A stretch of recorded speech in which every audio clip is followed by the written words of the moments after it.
I am Chris Hayes of Huey Lewis and the News, the original guitarist. From time of inception, which was 1979 until the year 2000.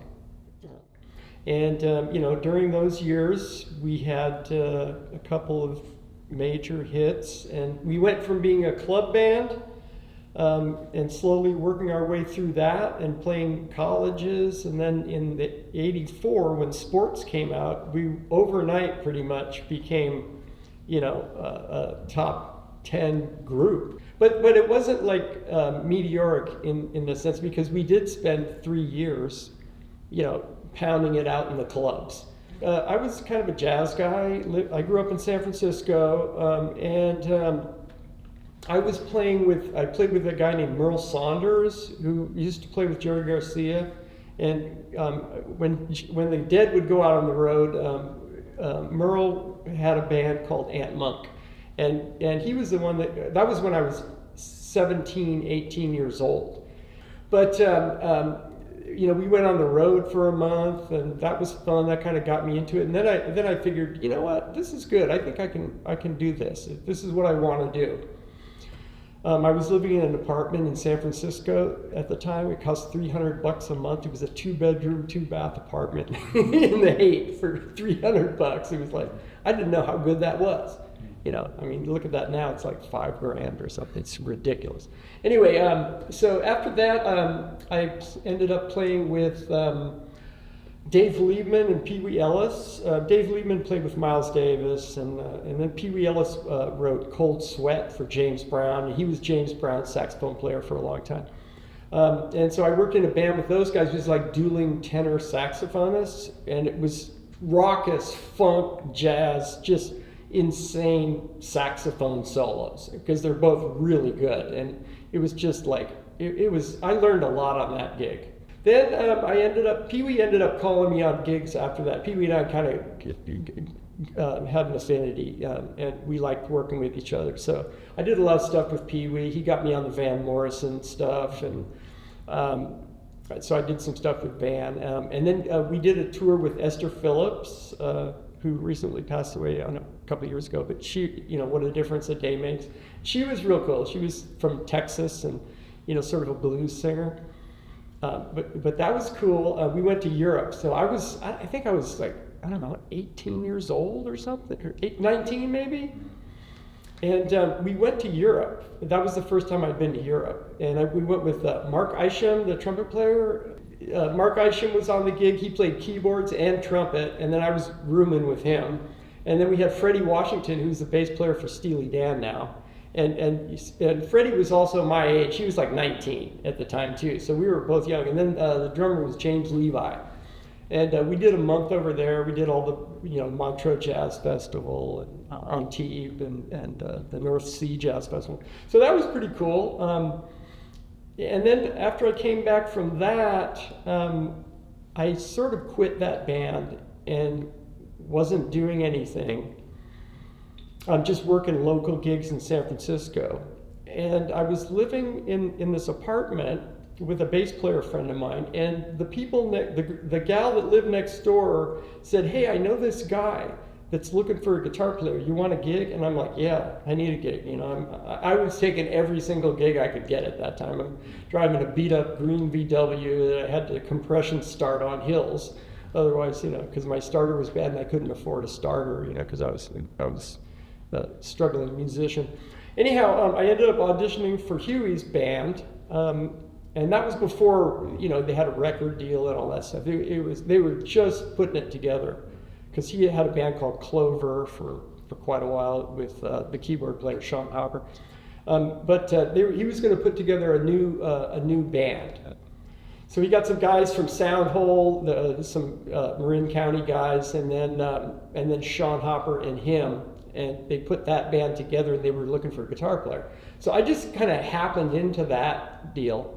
I went to audition, and I guess he saw something that he liked, or maybe it was because I was young and he could tell me what to do. I don't know, but they liked me, so I ended up doing the gig.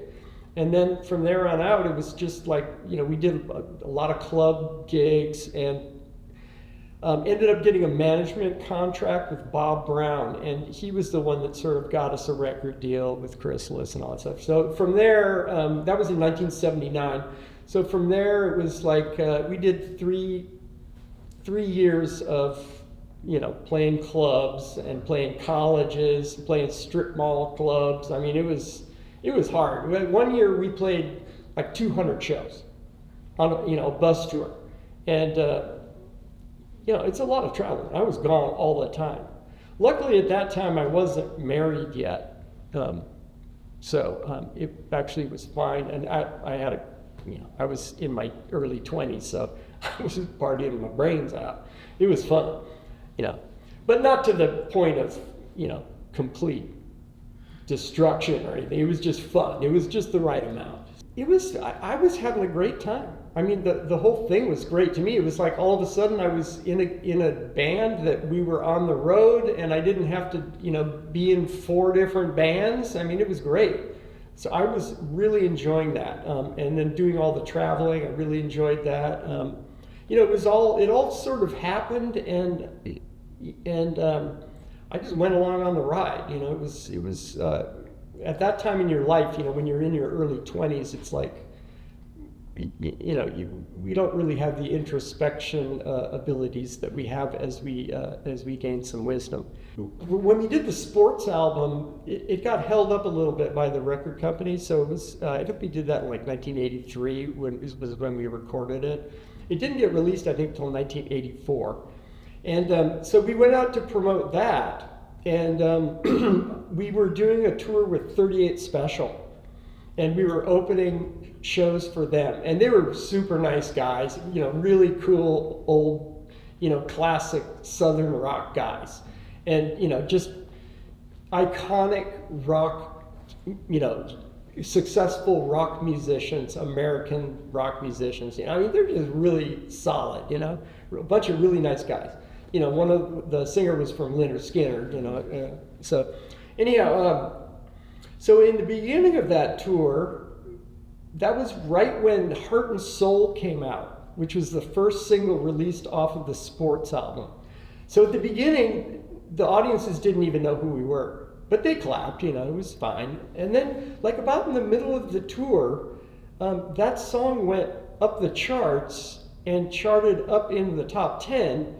By the end of that month, they were singing along to the song because it ended up a #1 single. So by the end of that tour, all the people were singing along and clapping, and they were mad for us at that point. It went from being, nobody knew who we were, and then a month later, all of a sudden they're singing along to the songs and clapping and, giving us encores and stuff. So that was a pretty quick transition. And then what ended up happening was we went and did a tour after a couple of other singles came out, maybe 6 months later, and we were doing all the venues that we were opening for when we were working with 38 Special. We ended up headlining all those venues, which were all basketball arenas. They're like, I don't know, 20,000 seaters, So that was like, those were halcyon days then for us. I mean, it was, it was just great. It was really fun. It's better hotels, better, not necessarily better sounding venues, but, obviously more lucrative performance venues. That transition happened pretty quickly. And then the period between 1984 and 1986, we were pretty much on fire. I think we did a tour in Europe, and and then we were doing like multiple days at basketball arenas. I think we had been touring on sports, and we were working on 4, which was our 4th album. But it was FORE, that cutesy little thing. Anyhow, so we're working on that album in the studio at the record plant in Sausalito, and somebody gets in touch with us about writing a song for this movie, Back to the Future. I mean, when you first hear about movies, you have no idea what's going to happen. It might might be great, it might be a flop, who knows? Who knows what's going to happen? Anyhow, I said, well, I like to write songs. I was already writing a lot, so I said, I'll give it a try. I think one of the other guys wrote one, and they didn't like that one, and then I wrote The Power of Love. I just kind of, got on the guitar and hammered a couple things out, and then I went over to Johnny Cola's house, and he helped me put the demo together. And then he wrote a little bridge section that we ended up putting on it, not the bridge, but actually the intro. Mm-hmm. So the intro thing with the keyboard stabs. So, but so I just kind of wrote that song, not really thinking anything of it. I mean, it was just a cool guitar riff, and then I wrote like a bridge that had some pretty interesting chords for a pop song. I mean, I always like to try to put, weird stuff in there because I'm a jazz guy, so mm-hmm. I wanted to see what I could get away with. So, but that was fun, and then they liked it. So we ended up, recording it, and then the movie came out, and it was huge. I mean, I wasn't expecting that, to tell you the truth. It wasn't something like I saw the script and went, wow, this is going to be huge. Because for me, it was like I didn't look at any of the footage when I wrote that song. They just wanted the song for the movie, and I'm like, oh yeah, let's write that. Okay, I'll do that. And they ended up liking it, so it worked out. I didn't really realize how big it was because we were busy. I mean, we were still touring. I wasn't really paying attention to that. But then, obviously, when Power of Love went to number one, that was my first number one song. I think it was anyway. Yeah, because I think Stuck With You came out after that. So that was my second number one single.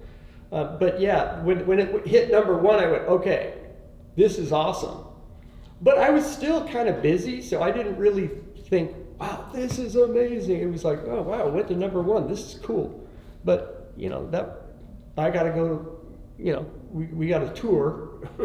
And we finished that record and then did a tour. We were on the road for pretty much steadily from 1986 all the way through 1987.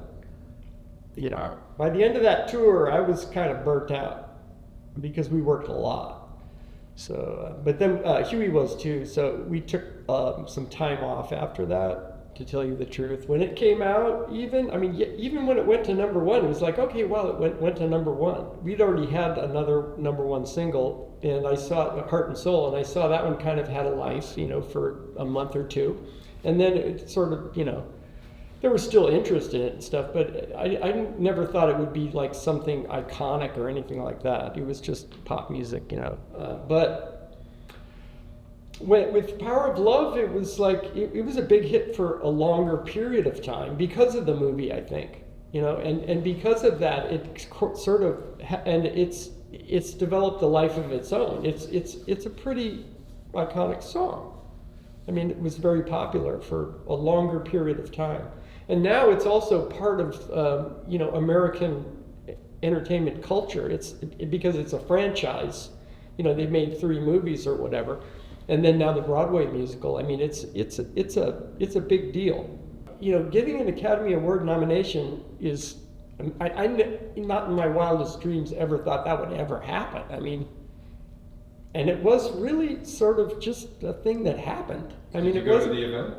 Oh yeah, it was cool. I mean, that part of it was cool because I was sitting next to Richard Dreyfuss.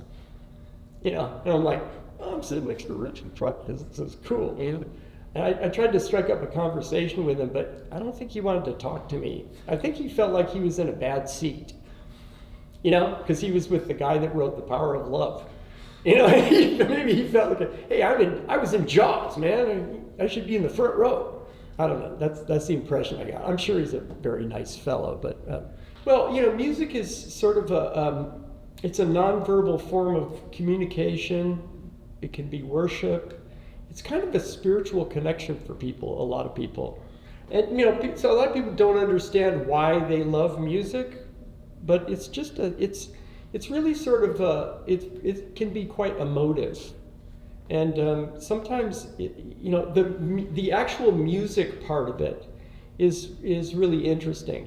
Lyrics are one thing, but music is like on a whole other level of communication that is nonverbal and sort of feelings and things. So, mood can be created by music. And then lyrics just make it a little bit easier for people to digest the entire piece, I've always just written music, pretty much. I mean, I have written some lyrics, but Huey used to write all the lyrics for us.